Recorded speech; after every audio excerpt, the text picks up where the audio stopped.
fancy intro music. Yeah! Woo! Good morning, good afternoon, good evening, whenever you're watching this video, Star Trek Fleet Command fans. Today, I want to talk about the artifact system again, because as they've added more and more, there are not only a lot of good artifacts here, but at the same time, there's a lot that maybe isn't that good. I mean, time passes and power creep happens. Y'all have become familiar with it in STFC. So what actually has value in this area today? Well, I want to talk about that because myself and Sugar Fat Man, another one of our volunteers over on the Discord, we talked about that. We went over it and I like their ideas. I like what they had to say. I like what you have to ask because a lot of you have asked about this, including in our live streams. So I want to talk about that today. You know, stuff like the Borg Queen's remains. Is that worth it? Well, I mean, technically, as I say all the time, more is more. More ISO damage is absolutely worth it. So yes. But in the grand scheme of things, if you're targeting, especially the new transogen refinery, allowing you to source artifacts at a much faster rate, allows you to pick what you want to go after early on, like Amelia Earhart's plane. Absolutely a must-have, by the way, if you're going into G6 for more cost efficiency for those items. So we're going to talk about that today with an addition to the spreadsheet. Yeah, there was already an artifact spreadsheet. Shout out to Jules and Blue.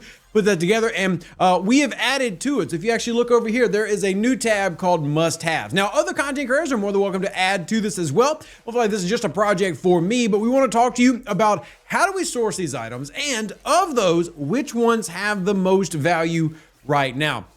Now, again, this is something that is going to be very relative to different players because, for example, if you're a lower level player, getting McCoy's hypo spray is very, very good. If you're a G7 player, I mean, you definitely want it, but a 1300% hull bonus does not go as far because, as we've talked about in live streams, with there being so many different bonuses in the game, and Scopely still hasn't made a way to show what are my total bonuses from research, which, by the way, Scopely, if you're watching this video, great quality of life update many of us have been asking for. When we have efficiencies, when we have stat boosters, it'd be nice to know what our current numbers are so we can calculate.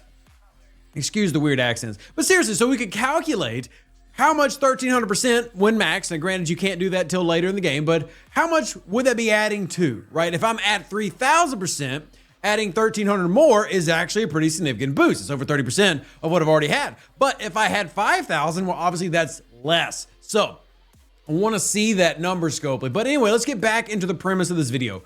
Let's talk about what is absolutely worth it. And I'm going to throw out some obvious ones here real quick. The mastery artifacts. These are absolutely worth it. In fact, arguably the best artifacts in the game because they give you things.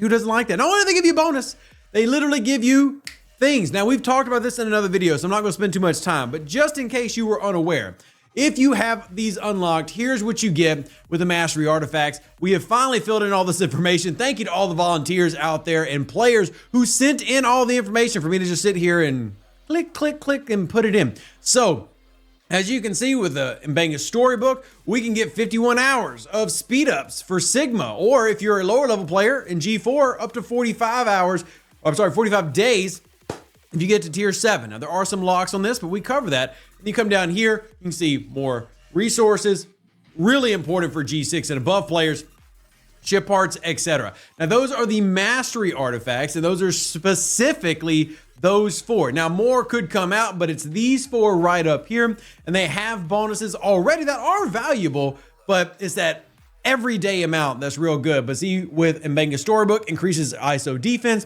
Spock's Ritual Gong, which is going to increase your Apex barrier in PvP, Ancient Vulcan Scroll, which is an ISO damage booster, and last but not least, Pike Sextant, which is boosting your base weapons damage overall. So let's get into the nitty gritty, the must-haves, and the link to this spreadsheet will of course be in the pinned comment down below or here on the YouTube channel. But if you're watching and maybe you're on Facebook, Reddit, whatever, feel free to just shoot me a message and I can provide it. But again, it will be the pinned comment down below. So back on the screen, let's talk about the must-have items.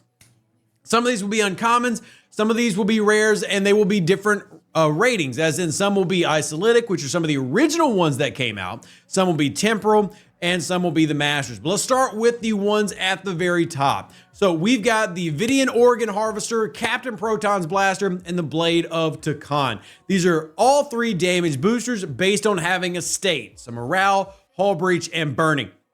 When that state is active, you will then get a bonus of those, and you can source them from the 31 rare formation armadas. You can source them from the Voyager Refinery, and you can also, again, with this spreadsheet, see all different things. And the transogen Refinery, of course, has all of this. But if you're looking for more specifics, you can go, of course, to the Mastery Artifact Sourcing tab, which shows you all the different locations that you can source them at, as well as what the bonuses will be when maxed out. We have all of that here in the spreadsheet. So back to the Mastery tab, you see we have another slew of ISO, and if you can't tell by watching my content in the past year or two, I'm very big on anything isolytic. So the Magellan Oath Coin, Cisco's Baseball, Torian Spear, King and Benga's Crown, Catan Telescope, Riker's Trombone, and the Picard's Resican Flute are all must-haves, and they all do some form of ISO damage boosting. Now, before anybody goes, Rev, it feels like you're naming everything. Well, actually, the must-haves are less than half of the total number of artifacts. They're just simply a lot of artifacts that today provide a ton of value to players. And obviously, the higher rarity means the bigger the bonus. So lots of rares in here as well, but you all see the dual generators. Now, you will notice not everything is included here. In fact, one of the ones that I started off with today's video isn't. And that would be that Borg Queen's remains, because it's just so time consuming to get and so small, you wouldn't want to focus on that compared to something like, you know, those Pike Sexton and the new Mastery artifacts. They just give a much bigger bonus, right? So it's finding that balance. Remember, you do technically want to have all of them maxed out, which is actually something you need for your Mastery artifacts anyway. Back over to that tab, remember, you actually have to have artifacts at level 12 or level 20 or higher to be able to progress some of these. So keep that in mind. You will get bogged down if you don't get all of these, similar to how the mess hall requires officer levels. But continuing on, we get into the first set of temporals. We have the Great Eye of Ra, Dejok's Goblet, and Hurok's Crossed Takjigme. So these are brand new. These two just came out, so very new. Then we have Jahila, the Lon's 21st Century Watch, Neo's Trident, the Stone of Memory. Now, I will throw this out there.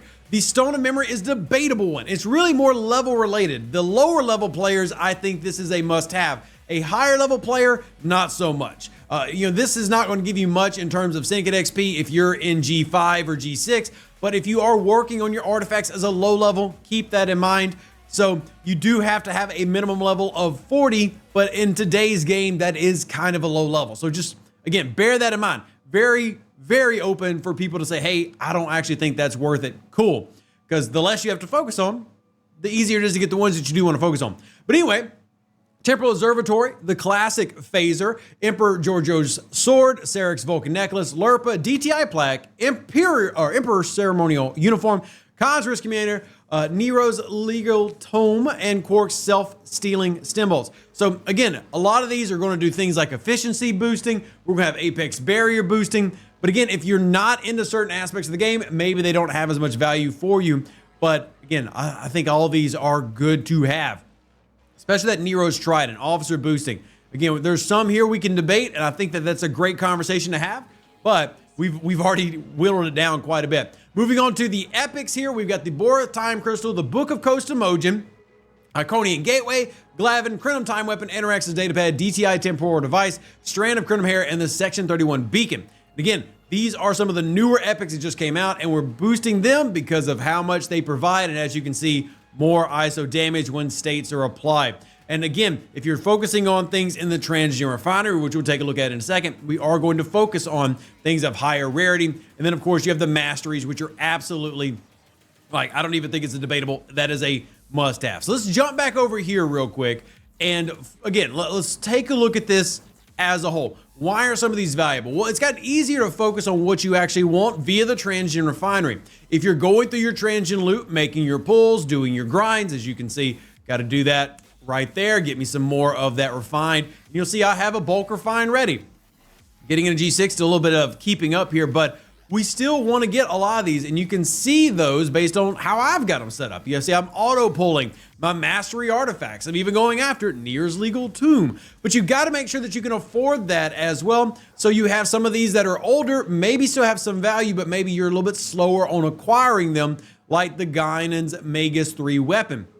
Doesn't mean it's bad. It just means some of these older ones, maybe you save for once you get other things maxed out and you circle back around and come after these. And that includes things like the Borg Queen's Remains. Doesn't mean they're bad. It just means prioritize the things that give you the biggest boost now and work on others later. And then as you get the Serene Squall, you'll have a little bit of a better opportunity because then you can have stuff like this, where you'll unlock these tokens, these rare artifact choice tokens, the uncommon one, which allows you to come in here and say, hey, I really want to catch up on one of these items, and these will give you a big chunk at one time, like the DTI temporal device I talked about. Well, bam, I'm going to get 8 of those right now. So nice big chunk versus these slow drips. So as I'm progressing through the game, I want to make sure that I'm getting things of value. And as you can see, I have maxed out a lot of them on this G6 account, but some just don't provide as much bonus as they used to. Some do, some do not. Hopefully this video helps put you in the direction of the best ones. And if it helps you out, well, make sure you like the video because that helps out quite a bit. Remember, we need to level these up and max them out because what that ends up giving us as players is the ability to get more into those mastery artifacts and probably see more of those coming in the future. So definitely don't want to ignore. If you have questions, hit me up. Link in the description. Live long and plunder. Stay safe for the Space Cowboys. Deuce, that's me. Catch you on the next Star Trek Fleeking Man video. We're wrapped up. An even better outro than the intro. For the Empire and glory to your house.